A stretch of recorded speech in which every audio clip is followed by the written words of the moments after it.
Toda ciudad tiene historias por contar. Su fundación, los problemas que tuvieron que sortear los primeros pobladores, datos curiosos, bromas que trascendieron a los años y, por supuesto, mitos y leyendas. Guadalajara no se queda atrás en relatos que van más allá de la lógica, eventos que se siguen manifestando hasta nuestros días o que fueron tan excepcionales que se guarda especial registro de esas historias. Bienvenidos, yo soy Fanny Rosas y esto es Random Mundo Paranormal.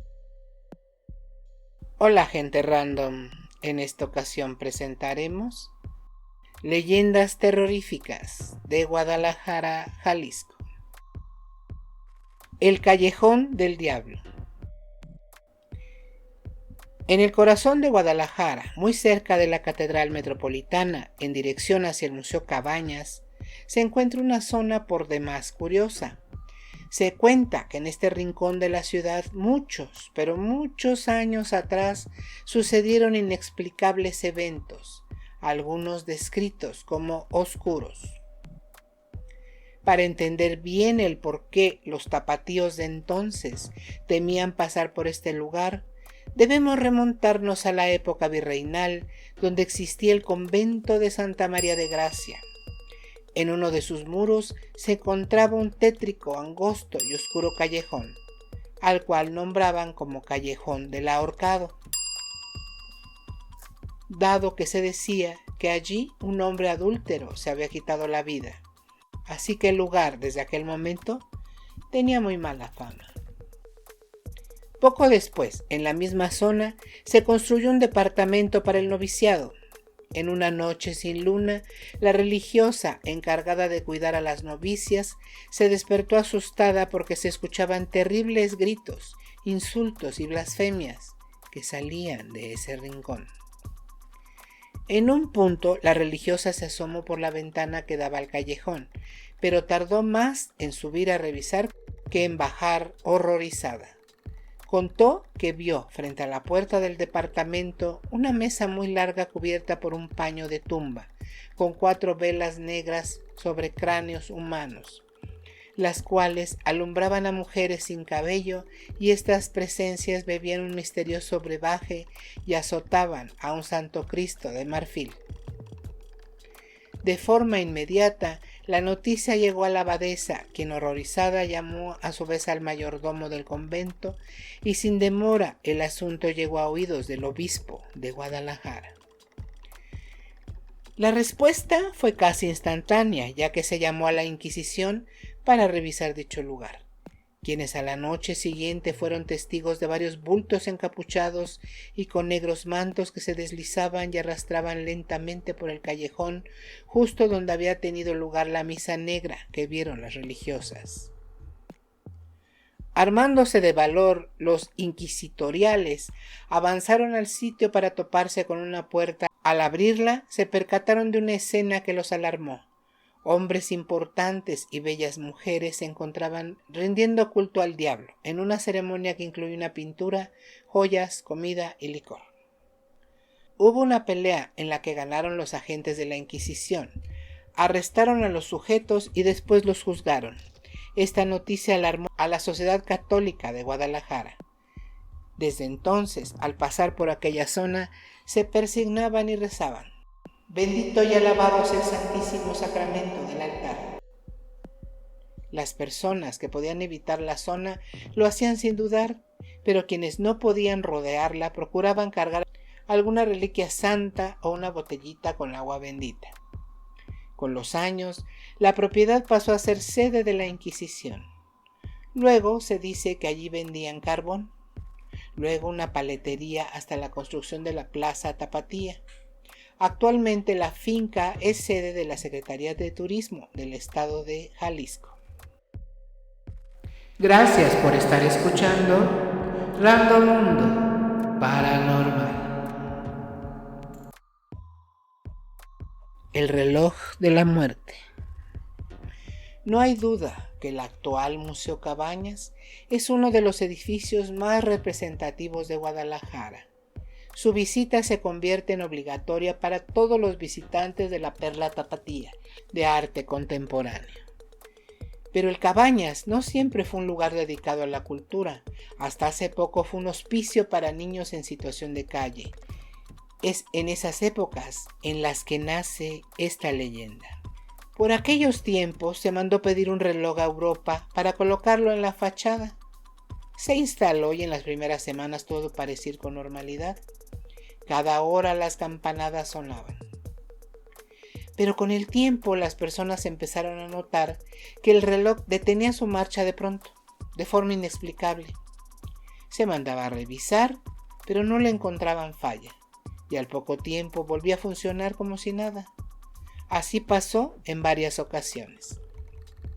Como suele pasar en este tipo de situaciones, la gente empezó a buscar algún indicio o patrón de por qué sucedió eso, hasta que se reveló el misterio. El reloj paraba su marcha cada vez que uno de los pequeños habitantes del hospicio moría. Fue tal la impresión en la población que pidieron quitar el reloj. Así, en 1952, dejó de adornar la fachada del Hospicio Cabañas, pensando que quizás así acabarían los fallecimientos.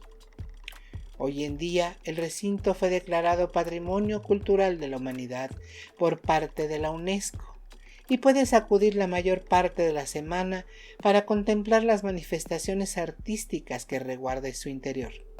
Eso sí, no te podemos asegurar que no te topes con un fenómeno paranormal.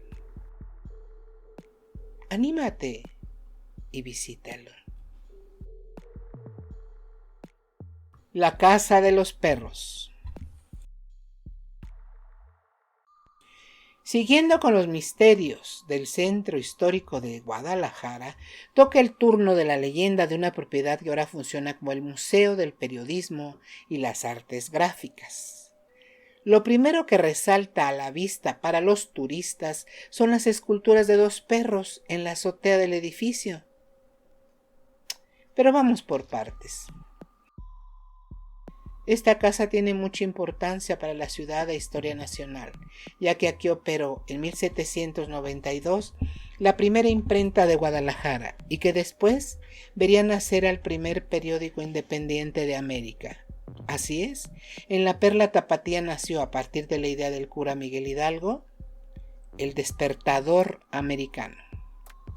Por muchos años la casa estuvo abandonada y cuenta la leyenda que a principios del siglo XX un importante y millonario comerciante de café adquirió la propiedad, viviendo solo por muchos años.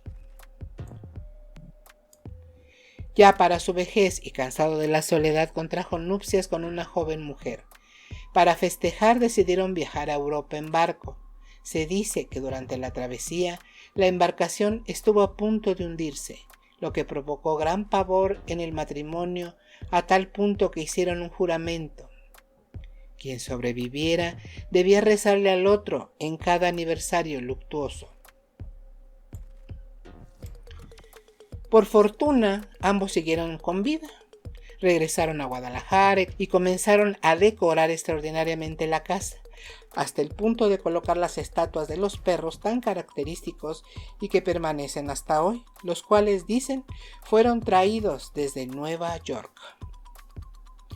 Pasó el tiempo y el comerciante murió, dejando toda su fortuna a su esposa, la cual no tardó en volverse a casar. Por algún motivo olvidó la promesa de rezar en cada aniversario luctuoso y también abandonó la propiedad, lo que dio pie a mitos y leyendas en la ciudad. Algunos testigos aseguraban haber presenciado sucesos paranormales en la casa de los perros, y pronto comenzó el rumor de que las escrituras estaban perdidas, y es a partir de aquí que nace la leyenda de esta particular casa. Se decía que si la gente rezaba un novenario completo en el mausoleo del comerciante a las 12 de la noche en punto, y a solas, llevando exclusivamente una vela, el espíritu entregaría las famosas escrituras. Muchos lo intentaron, sin embargo el pavor que los invadiera tal que algunos incluso llegaron a desmayarse y fueron encontrados hasta el amanecer. De los relatos se cuenta que muchos salían corriendo, no pasados ni 5 minutos cerca del mausoleo. Otros, quienes sí llegaron a terminar el novenario, escucharon una tétrica voz que les respondía a los rezos, lo que ocasionaba que salieran huyendo a como diera lugar. La casa pasó por varias manos a los años, hasta que el Ayuntamiento de Guadalajara decidió comprarla y convertirla en el Museo del Periodismo de Guadalajara, MUPAG, un lugar sumamente especial para conocer parte de nuestra historia, sobre todo de los medios informativos. Santa Inocencia.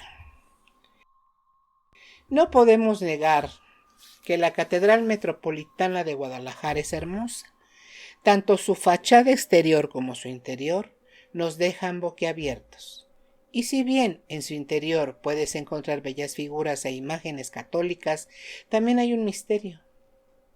El cuerpo de una niña al que, a pesar de los años, no le deja de crecer el cabello y las uñas. Se desconoce a ciencia cierta cuándo aconteció el trágico final de Inocencia, una niña que deseaba hacer su primera comunión. Pero vayamos por partes. Inocencia escuchaba atenta cómo sus compañeras de la escuela se estaban preparando o ya habían hecho su primera comunión, celebración católica de gran importancia. Cierto día llegó feliz a contarle a su padre su sueño de hacer también su primera comunión y se cuenta que el hombre la golpeó y le prohibió acercarse a las personas que le hablaran de religión. La niña Inocencia no comprendía la negativa de su padre. Muchos años atrás había muerto su madre y quizá encontraba un poco de paz en la idea de realizar su primera comunión. Se cuenta que al día siguiente de la negativa, camino a su escuela, escuchó oraciones y cantos de otros niños, los cuales salían de una ventana. Al acercarse a la propiedad se dio cuenta que algunos infantes estaban estudiando el catecismo. Emocionada por su hallazgo, se dedicó a copiar en una libreta las lecciones. Así pasaron días, escuchando, anotando y repitiendo las oraciones cuando la monja que ofrecía las clases la encontró hincada haciendo una plegaria. Esto emocionó a la religiosa, que la invitó a pasar y a seguir preparándose para su primera comunión. Tiempo después, Inocencia ya se encontraba lista para recibir la Eucaristía, pero temía la reacción de su padre. Dudosa, le pidió consejo a la monja, quien le respondió que era mejor que el bien estuviese como su aliado. Llegó el gran día para Inocencia. La monja le había conseguido un vestido blanco y el ajuar necesario para realizar la primera comunión. Se encontraba muy emocionada, al igual que otros niños y niñas en la Catedral de Guadalajara. Terminada la ceremonia, corrió a casa para darle la buena noticia a su padre. Este se encontraba en la cocina y una vez que vio y escuchó el relato de su hija, tomó violentamente el cuchillo y le hirió de muerte. Los relatos apuntan a que el padre de la niña huyó y nunca más se supo de él, mientras que gracias a la devoción de Inocencia por la fe católica, su cuerpo descansa al interior de la catedral. Ese amor y dedicación de Inocencia ha motivado que decenas de personas le soliciten un milagro. De allí que se le llame santa. Como te contábamos al inicio de esta leyenda, hay quien asegura que sus uñas y cabello no dejan de crecer, tanto que ha habido ocasiones en que han tenido que cortarlo. Lo que sí es un hecho es que las personas que saben de ella y se han visto beneficiadas por su intercesión, acuden a agradecerle. ¿Qué les parecen estas historias? Nuestras leyendas, que ahora le tocó el turno a nuestro hermoso Jalisco. Gracias por llegar al final de este podcast.